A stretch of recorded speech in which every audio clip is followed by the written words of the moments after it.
You know, moving it, pulling down here. Is there restrictions, or does it see like it moves pretty well? Sometimes it's superficial, looks like it moves pretty well. Moves across the scar nicely, or moves across the tissue nicely.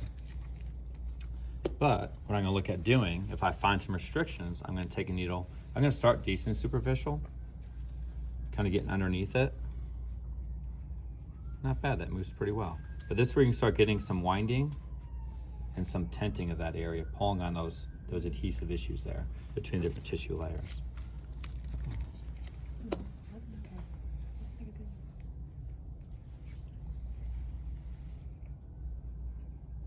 Restrictions there. Can you even feel it? Oh, yeah. Oh. Yeah. I'm sorry then. So I'll kind of take it and do one, maybe going the opposite way.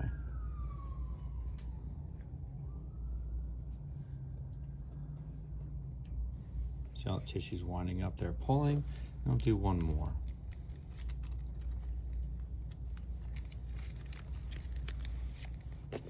Now, some of these I start superficial. If I don't feel much, then I'll kind of angle them to go a little bit deeper.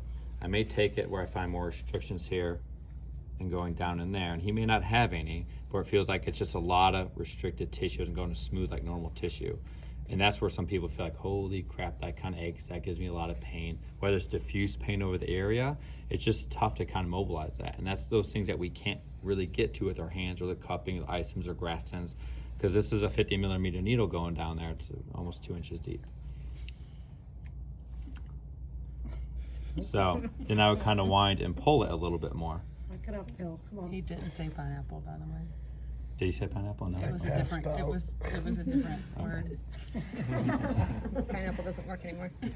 So this is why I would kind of do the tenting and pulling. And if I didn't want to use E-stem, I would try to wind it one way, do some pulling, then maybe do like 4 or 5 pulls, and maybe wind it the other way, and then kind of do some pulling that way as well.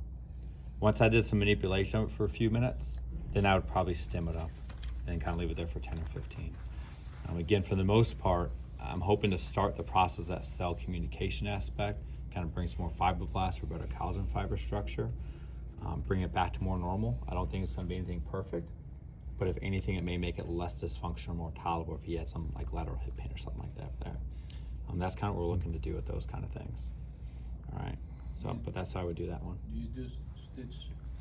I usually kind of stitch. I mean, there's some areas where you're not able to go from underneath, so I'll just kind of load it up the top way, like 3 or 4 here. Like say you got like some kind of a hysterectomy or C-section scar or some kind of other abdominal scar where you don't really want to go from the no-no place on the way up. Just kind of go from superior to inferior, line it up around there, just do some winding and some pulling and then stem it. You're still affecting it. This just allows me to pull in a couple of different ways. That's all it's really allowing me to do. The more restricted it is, the more you'll feel like that needle's not coming out because it's just more adhesed or fibrotic or however you want to term it.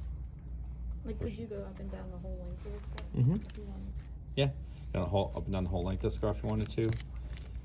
You could take it and let's go over here and actually go right through it like that. Okay. I think I'm good. I think so. And hit the length of it there too. Locations that are like off limit.